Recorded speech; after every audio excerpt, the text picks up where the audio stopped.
Okay, we are back. Episode 54, 100 Simple Life Truths. I am your host. You are the viewer. Come on, sit down, enjoy. Hopefully, y'all learned something about yourselves today. I hope y'all actually learned something about yourselves today, right? Because my goal is to learn something about myself today. And if I can bring y'all on a journey to learn something about yourselves while teaching myself as well, then guess what? I'm in a perfect place. I'm in a perfect place. So, it is September 8th. It's 2024. It is 4:52 p.m. and I'm here. I'm recording. I'm staying consistent to what it is that I need to stay consistent to. This episode, just based off the title, I may not even have too much to say about it because I'm keep my personal life out of the YouTube streets, right? But I'm gonna read this episode. It's episode 54. It's called "I Met This Girl Once." And before I get into it, I want y'all to know my team is playing today. My Rams. They play at 8, so in about 3 hours. Um, Before they play, I'm gonna record. I'm gonna upload this video. I am going to take a shower and I'm gonna chill. I'm gonna relax. I'm gonna enjoy the game. Uh, yeah, I'm gonna be present. Be present and watch the game. Not worry about absolutely anything but the game. Just focus on that and live life. Well, we're gonna get into this one. Might be long, a little long because it has some. It's like 3 pages, so I'm gonna try to not rush through it, but give my perspective. Y'all know how it is. I met this girl once. I have met a girl once. I met a few girls a few times.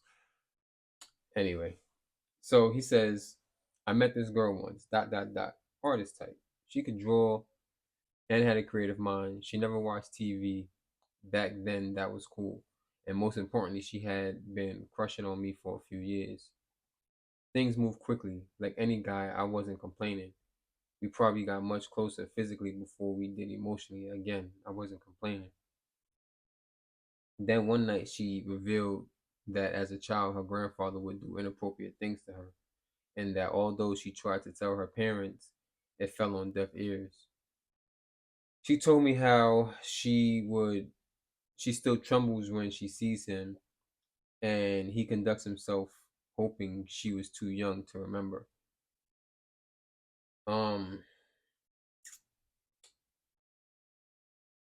I was I was a lot younger then and had no idea how to respond to that. At that point in my bubble boy life, I didn't know things like that really happened, let alone at the hand of a Punjabi grandpa. I don't remember how I reacted. I only know it never came up again. Listen, there's a lot of people in this world dealing with a lot of things, and if somebody cares and trusts you enough to reveal those type of things to you, you should not necessarily, most of the time they're not necessarily telling you those things because they want advice or anything. They already know what they should do or how they're feeling. They're just telling you because they trust you with the information. So don't lose someone's trust by, revealing their personal information. That's number one. Number two, I don't know, man. This world is sad, man. This world is sad. There's a lot of sick people out there that do sick things to innocent people, and innocent people end up unfortunately becoming not necessarily sick, but become damaged in their life, and they can't live a fulfilled life because they have trauma. They have like serious trauma, and they have memories, and it's not good. It's really not good, man. I don't know how to react to that. I've had a few people tell me stories like that, that they were like inappropriately touched by men in their lives, mostly family members. And it's really, really sad, man, because it just is, man. It's sad. It's sad. It's bad. Um, I hope that never happens to anybody here.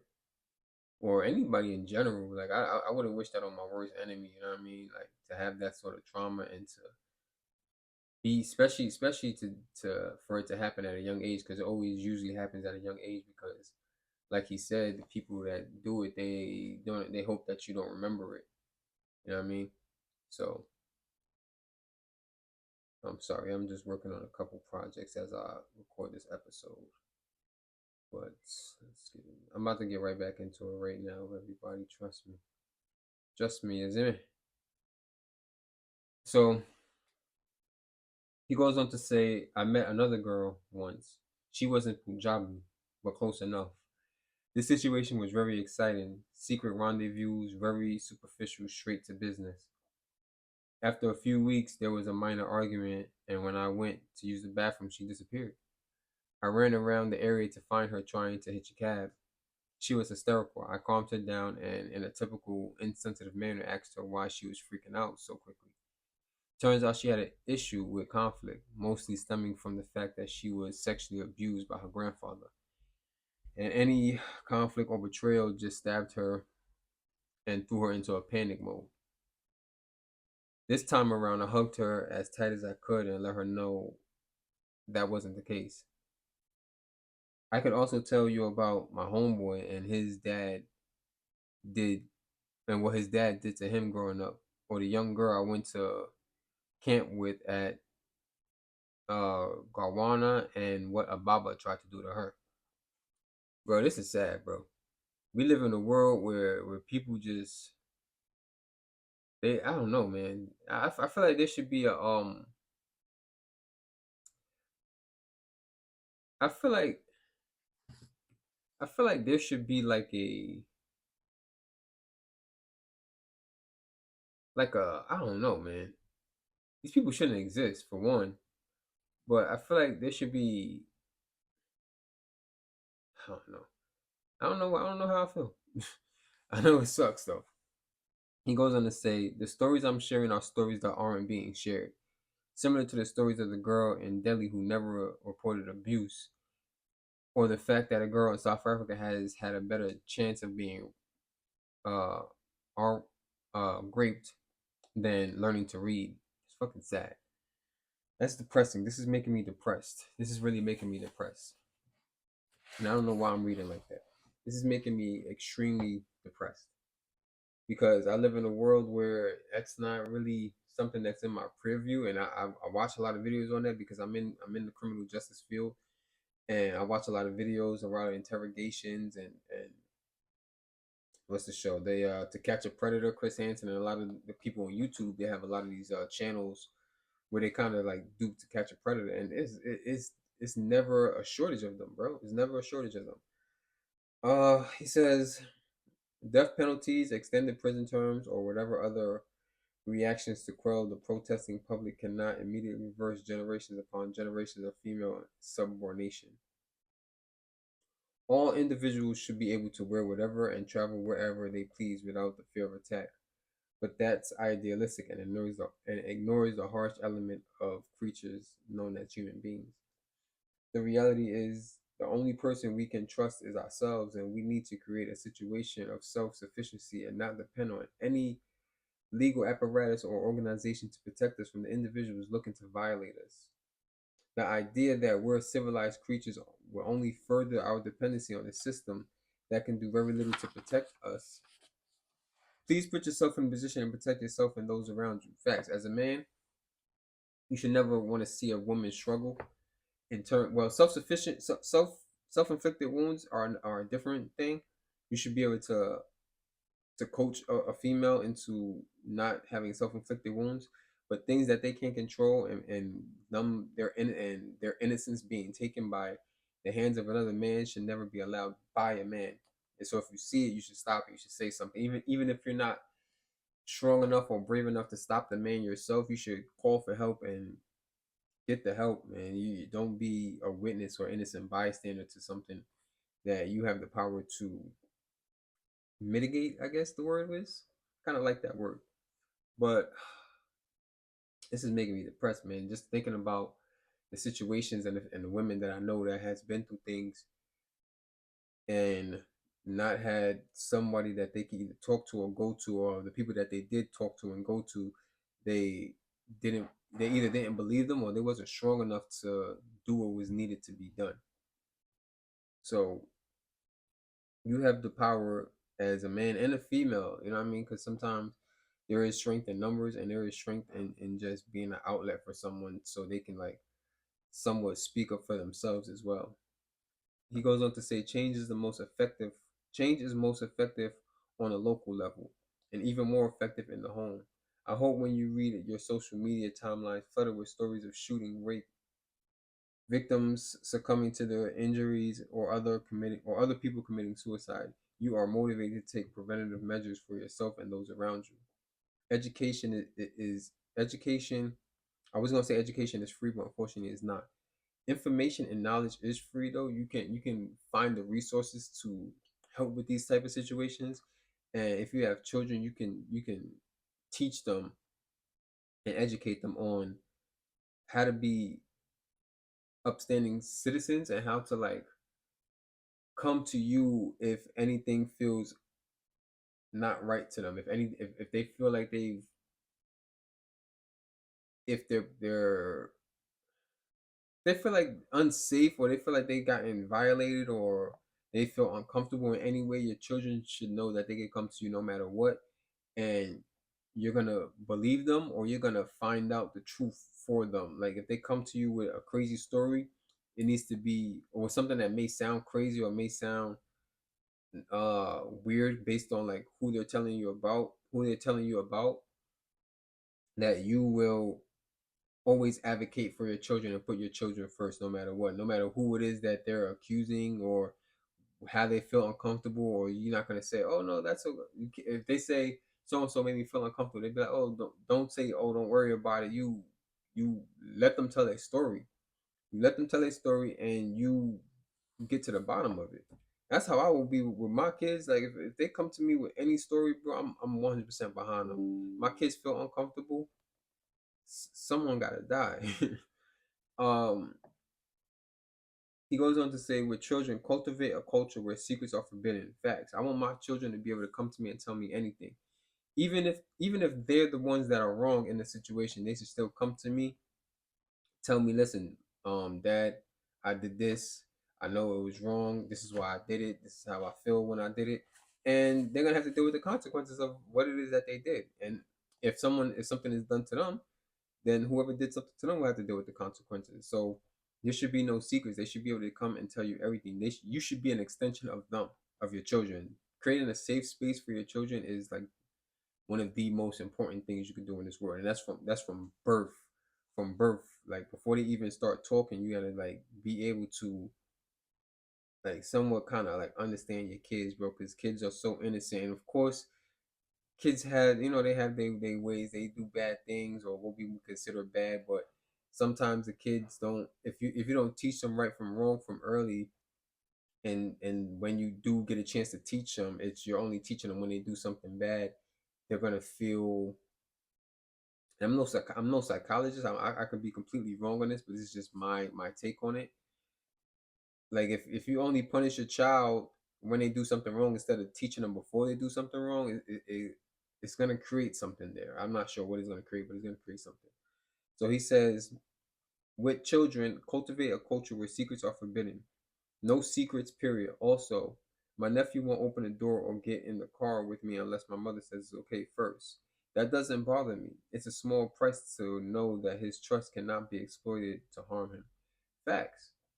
Facts, facts, facts. The people, like my sisters, or like whoever my wife ends up being, and her family, they're gonna have to understand that whatever my wife says and whatever I say is law. Is law. Like if they come to me and my wife before anything, like even if it's, oh, my sister, which will be their aunt, wants to take them out for the week or for the day. No, I need to know everything. I need to know everything. I don't care. It's not a disrespect or to make my sister feel any type of way. It's to protect my child, because my child comes first before anybody. and their safety and their comfort and them feeling comfortable and having joy in their life comes before anything.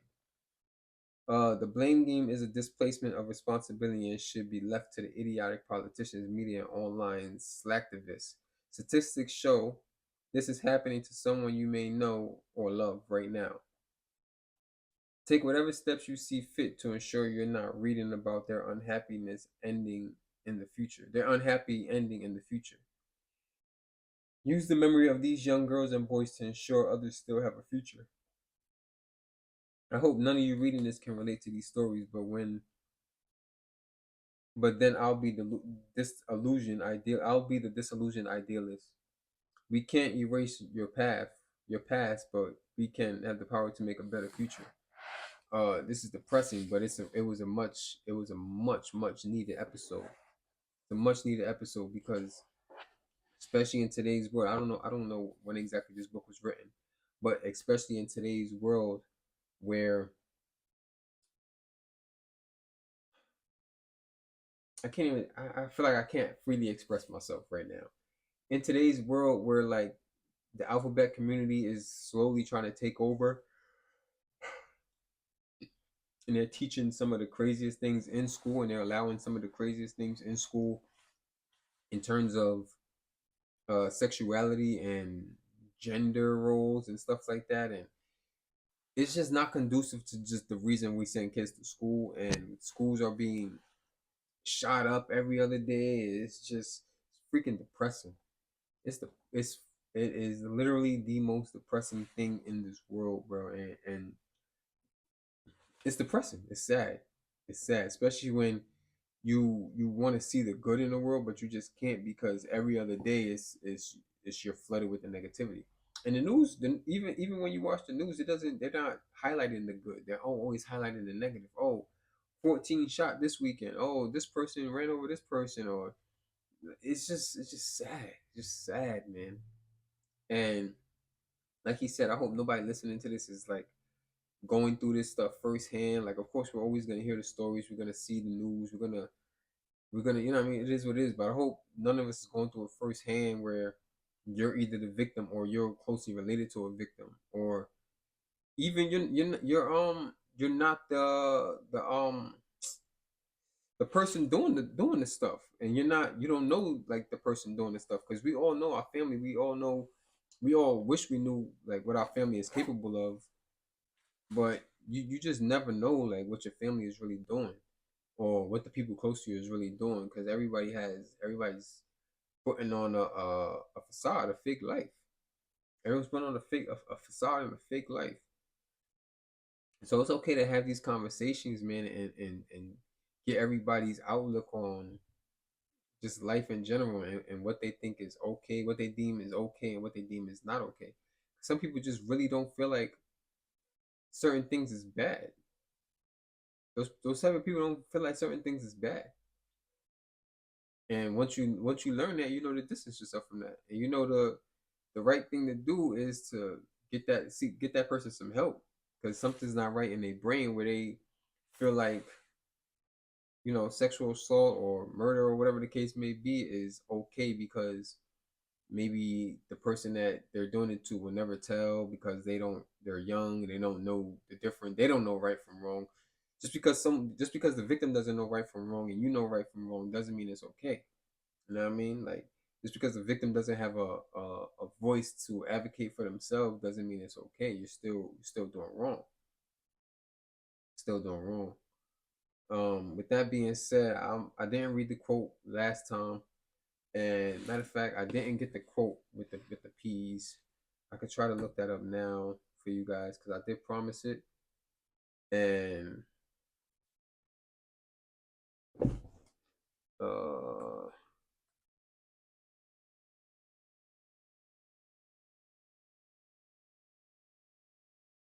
okay, I got it. It says,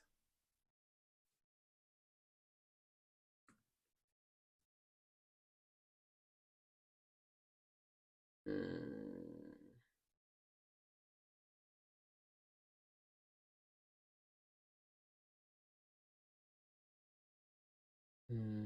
I'm not seeing a full quote. But it's only giving me proper preparation prevents poor performance. Proper preparation prevents poor performance. Prepare properly, get punished by the principal. Yeah, here it is.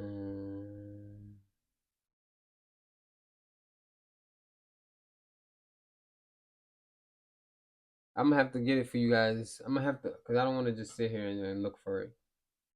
So I'm gonna get it for you guys by the next episode. That's a promise. That's a promise. I failed on the last promise, but trust me, I'll get it for you guys the next one.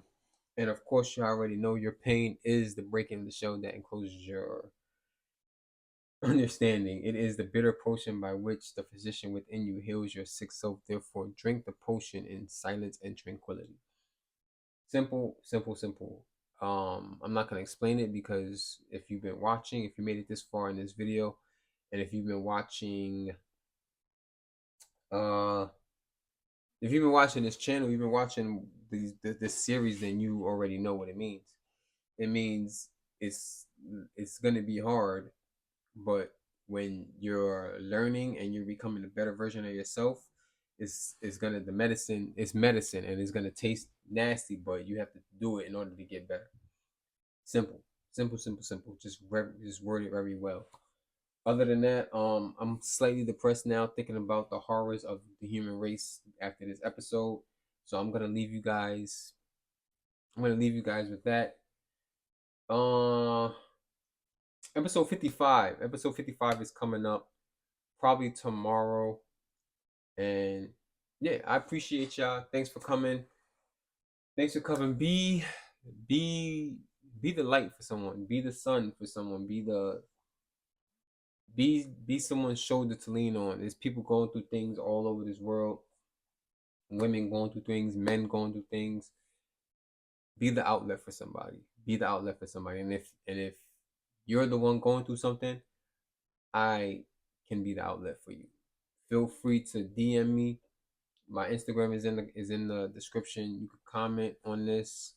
We can connect somehow if you feel that you don't have an outlet to where you can express yourself freely. I'm here for anybody, any and everybody, any situation. I may not have the answers for you, but I am here to help you find the answers and point you in the right direction to get the answers. So you are not alone. You are not your pain. You are not your past.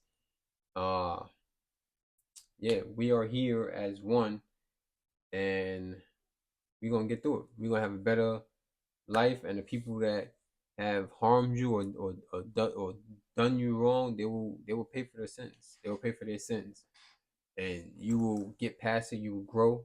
You will prosper. You will become the light. With that being said, I love y'all. Thanks for coming. I was about to say thanks for coming to my TED Talk, but thanks for pulling up. Thanks for watching. Thanks for clicking on this video. Share it with somebody you think may need to hear it, and that's it for me today. Peace out.